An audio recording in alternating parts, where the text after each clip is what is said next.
Hello guys, I'm Eddie V. Welcome to the channel. If you're new to the channel, go ahead and hit the subscribe button. But in today's video, I'm going to be showing you how to swap inverters. So it's an 80 semi truck. My inverter is out, so I'm going to be showing you guys how to swap inverters, and hopefully this is very fast.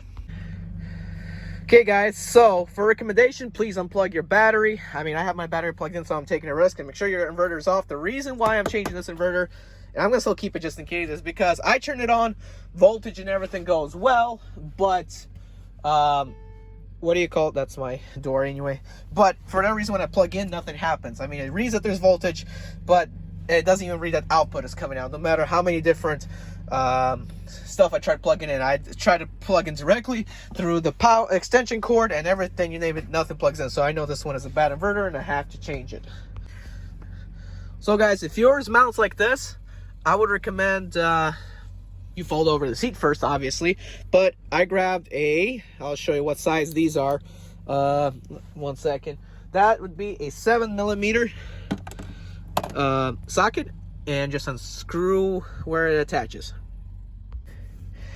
Okay guys, so with those bolts removed, or screws, you should be able to pull this out a little, and as you can see, the cable's running in there.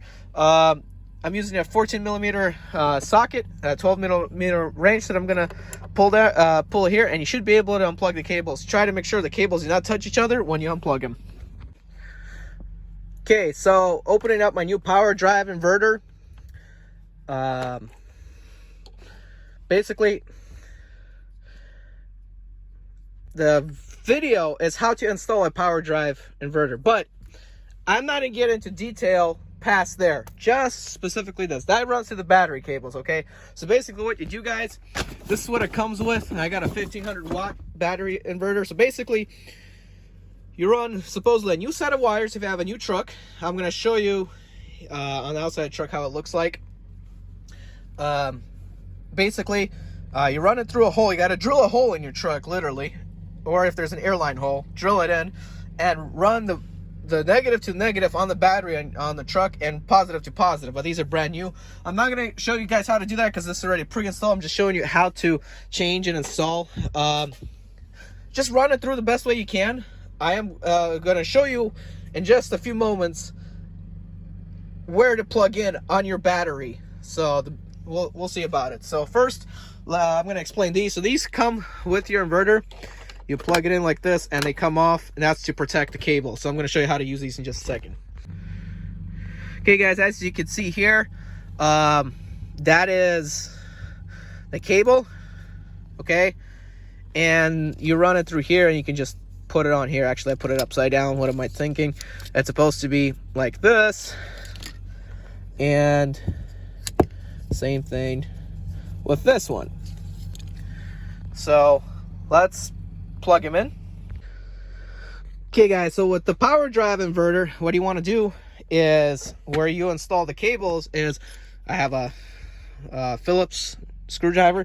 You want to hold the Phillips screwdriver, on one end, and on the other side, if you can see here, it's a 8mm wrench that you use. I'm going to show you how to do it. First, you loosen these up and then start installing the cables one by one. Okay guys, so this was easy to install. I held the screwdriver one end and then hand tightened it as much as I could, and then used the wrench to help along the way. Now we can officially put these in play right over here, and then we could go ahead and do the black one, or the negative cable, as they say. Okay guys, so this is why I recommend turning off the battery in the truck before starting, but I'm at night and I don't really have a flashlight. So basically, if the wire is live, you're going to connect, it's going to create a spark and turn momentarily this inverter on. So what I recommend doing is holding it, after it sparks, holding it, put the bolt in carefully and hand tight it, and then screw it on. Now we can put in the end covers so they don't get dirty, or any piece of metal that comes in contact. We could put this right here, right over here, and we could secure it. All right guys, so basically this took a while. I had to make a new hole with an old screw to the bracket here by hand, not with a drill because I don't have one. Now it's time, moment of truth. You turn it on. By turning that on, should power on. You gotta hold it. Hold on, watch this. I already tested it, so it works. Now let's go see if the refrigerator works. Okay guys, so basically pull this out, that's in the Freightliner Cascade. So you can see the inverter lines running there all dirty.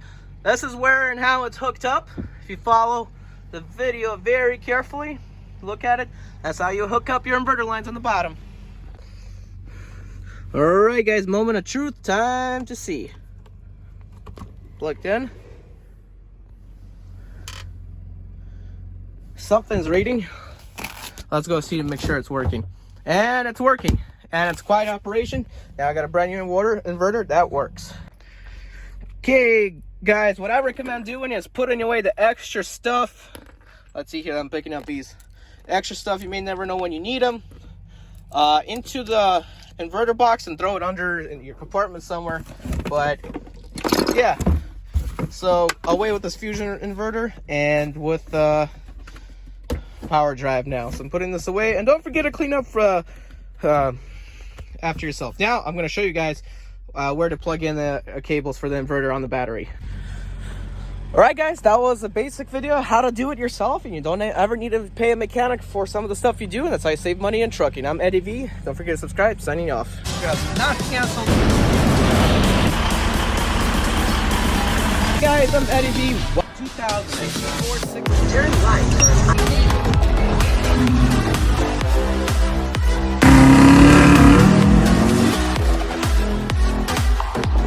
This particular package. Drive an attempt on the 6 Series.